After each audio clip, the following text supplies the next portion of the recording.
informarte aquí en MAP TV. Estamos de regreso en MAP TV y nos encontramos en su segmento Frente a Frente.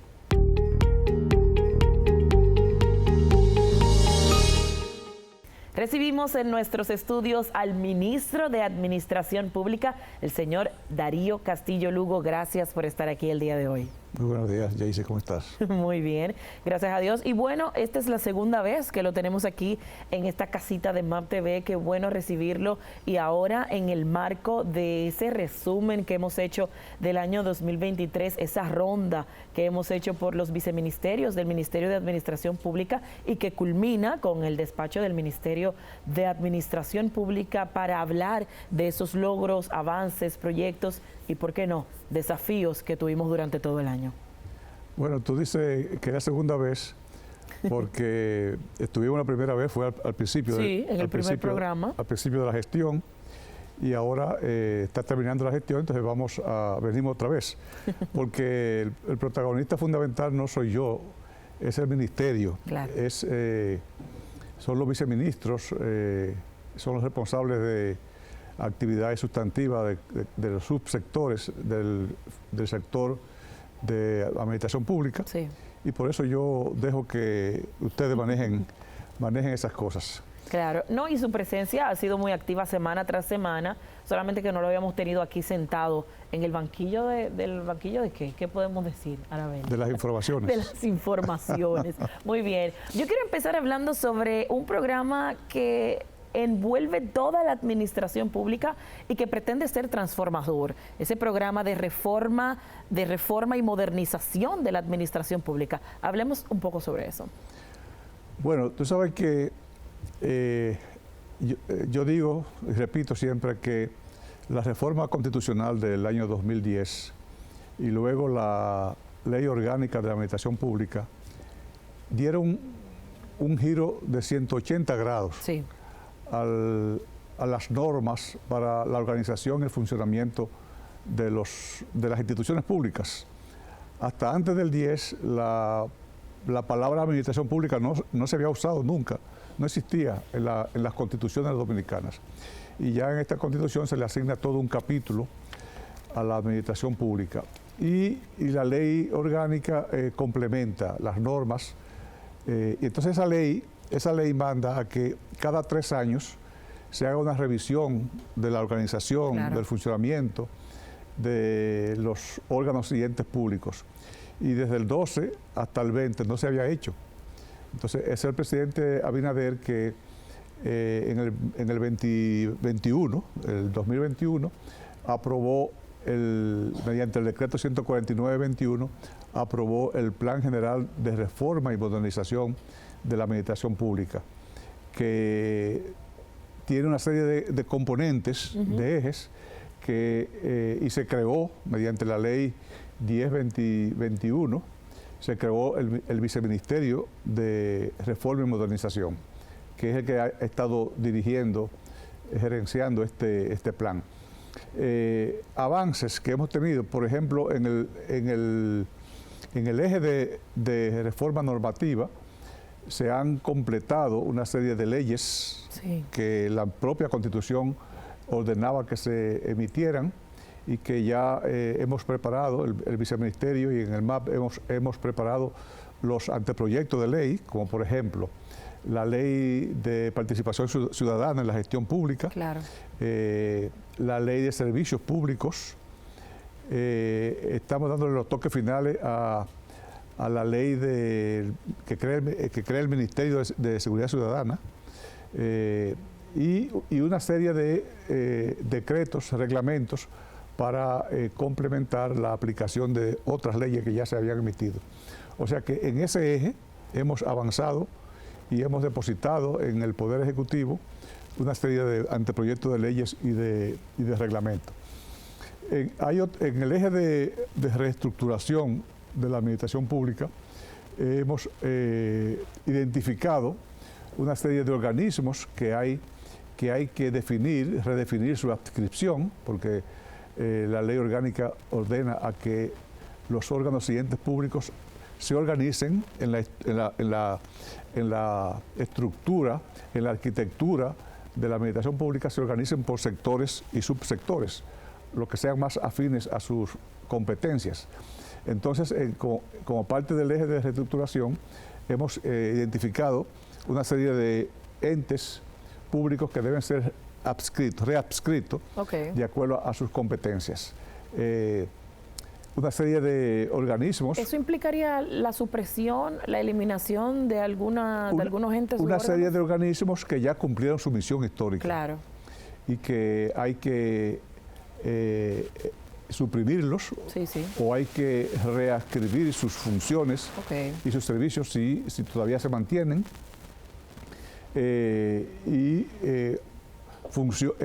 Organismos, como no había ninguna norma, ningún principio antes del 10 para crear organismos, se creaban organismos que repetían funciones, duplicaban funciones y se han mantenido por el tiempo. Entonces, esas instituciones hay que identificarlas y hay que definir y hay que plantear qué hacer con ellas.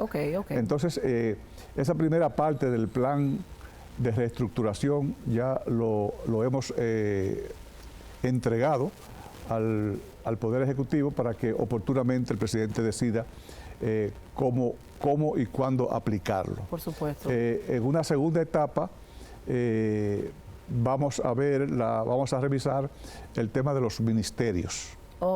Porque el tema es que la ley orgánica ordena que los ministerios y viceministerios, que deben ser creados por ley, deben corresponder a los sectores y subsectores del país. Pero, ¿existe un número en específico de cantidad de ministerios? No, bueno, actualmente hay 23. Actualmente hay 23. Pero el tema es que cuando se creó el ministerio en la reforma constitucional, había que emitir una ley, hacer un estudio, un análisis de cuántos ministerios se requerían. Y sometieron un proyecto de ley y el Congreso aprobarlo, porque la Constitución dice que es por ley. Sin embargo, no se hizo eso, sino que se convirtieron por decreto, se convirtieron las Secretarías de Estado en ministerios, sin haber hecho ningún estudio que demostrara cuáles eran los ministerios que se necesitaban. Entonces, como no hay ninguna norma, disposición que diga cuáles son los sectores y subsectores del país, tuvimos que instalar una mesa técnica integrada por representantes del Ministerio de Planificación, Economía, Planificación y Desarrollo, el Ministerio de Hacienda, la Dirección de Presupuestos, la Contraloría, el Consejo Nacional de Competitividad, el MAP, y están trabajando en eso, ya casi están concluyendo, definir cuáles son los sectores y subsectores del país. Por supuesto. Entonces, plantear ministerios y viceministerios de acuerdo a esos sectores. En esa parte de reestructuración, ¿implica o involucra también esas instituciones del Estado que brindan educación y desean pertenecer o convertirse en institutos de educación superior, como es el caso del INAP, de CAPGEFI, por ejemplo, que tienen intención de convertirse en institutos de educación superior? ¿Eso entraría dentro de la reestructuración? Bueno, no, porque ya eso tiene una ley específica, ya la ley de educación superior, ciencia y tecnología. Se encarga de eso. Se encarga de eso. Pero esa reestructuración implicaría definir cuántos ministerios se requieren en el país de acuerdo a los sectores. Eso sería en una segunda etapa. Diríamos que en un segundo mandato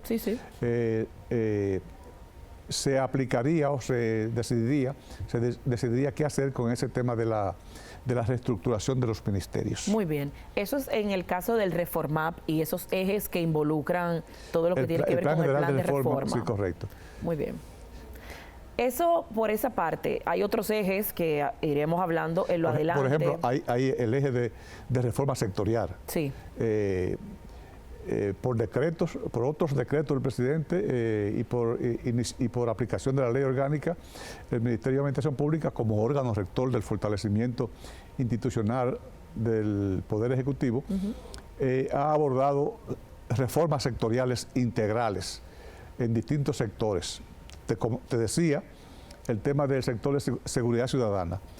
Un ministerio tan importante como el Ministerio de Interior y Policía no tiene una ley orgánica. se menciona en distintas leyes, pero no tiene una ley orgánica que diga sus competencias, de qué atribuciones y competencias es órgano rector. Eso es casi increíble. Es increíble. Entonces, se está ya dando los toques finales a ese anteproyecto de ley que sería parte de la reforma integral del sector seguridad ciudadana, del cual forma parte la reforma policial, que ya ha ido avanzando, Sí.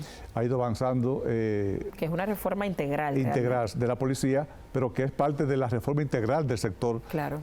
seguridad ciudadana. Por ejemplo, el sector de protección social.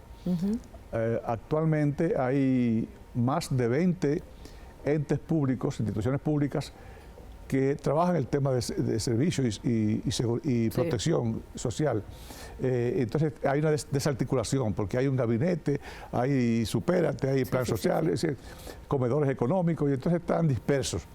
Hay una propuesta de creación de un ministerio para el tema y el sector de protección social, Claro. que oportunamente será conocido en el Poder Ejecutivo y la Consultoría Jurídica para su eventual presentación al Congreso Nacional. Todo esto supone una organización de Estado. Claro, porque también la ley, la Constitución manda, la nueva Constitución manda a que la ley de ministerios, así, o sea, la ley de ministerios que sustituiría la vieja ley de Secretaría de Estado. Sí. Entonces, en esa ley de ministerio se deben decir cuáles son los ministerios y viceministerios, y a partir de ahí, dice la propia ley, que el Ministerio de Administración Pública, en coordinación con los distintos sectores, debe definir la arquitectura organizativa de ahí hacia abajo. Okay. O sea, de los entes, instituciones que deben integrar cada sector. O sea que la aprobación de la ley del ministerio, que es fundamental, es el inicio de un proceso de reestructuración de la administración pública en sentido general. Excelente. Nos hemos enfocado mucho en el ReformAP, en el plan general de reforma y modernización de la administración pública, porque es una materia pilar del Ministerio de Administración Pública y que transformaría a toda la administración pública así en es. nuestro país. Pero también me gustaría hablar de la evaluación de desempeño institucional, esta nueva metodología. ¿Qué incluye? ¿De qué manera eso transforma o impacta a los servidores públicos? Es muy interesante ese tema por lo siguiente. Tú sabes que los partidos políticos establecen sus promesas de campaña en un documento que se llama el programa de gobierno. Sí. El plan de gobierno de cada partido. Claro. Y que ya está en la ley de partidos políticos. O sea, la ley 3318 dice que los partidos políticos tienen que depositar ante la Junta Central Electoral su programa de gobierno. O sea, sus promesas de políticas públicas una vez alcancen el poder. Sí. Entonces, esas promesas de campaña, hay un instrumento gubernamental de Estado que es que la convierte en políticas públicas. Okay. O sea, es el Plan Nacional Plurianual del Sector Público, que manda la Constitución y manda la Ley de Planificación e Inversión Pública. Entonces, esas promesas de campaña se convierten en políticas públicas, claro, para cada sector. Y se diseña el Ministerio de Economía, Planificación y Desarrollo, en coordinación con el resto de los ministerios, elabora sus planes estratégicos a 4 años. O sea, okay, la ley de Planificación e Inversión Pública manda a que cada organismo, para cada periodo, o sea, estamos ahora en el periodo de comenzar a elaborar los planes estratégicos institucionales para el periodo 2024-2028, para el próximo cuatrenio. Y entonces, cada institución tiene que elaborar su plan estratégico institucional en atención al Plan Nacional Plurianual del Sector Público 2024-2028. Excelente. Y a partir de ahí, entonces, ya se desciende a los planes operativos anuales. A partir del plan estratégicos 2024-2028, entonces hay que hacer, por cada año hay que hacer un plan operativo. Okay. Y ahí se dice lo que se va a hacer en cada sitio, en cada institución, en cada órgano, en cada sector. Entonces, existe la ley establece, la ley de función pública, la ley orgánica, establece entonces un sistema de evaluación del desempeño institucional. O sea, dar seguimiento y comprobar que cada institución está cumpliendo con su plan estratégico y con su plan operativo y que está contribuyendo a el logro de las políticas públicas establecidas en ese periodo gubernamental, todo lo cual va dirigido a ofrecer mejores servicios públicos a la ciudadanía para contribuir a mejorar la calidad de vida de la gente. Excelente. O sea que ese es el objetivo. Entonces, el MAP, con la colaboración del MEPIP y del MIMPRE, tienen la responsabilidad de anualmente evaluar el desempeño institucional mediante esta metodología que fue actualizada y modernizada en esta administración. Excelente.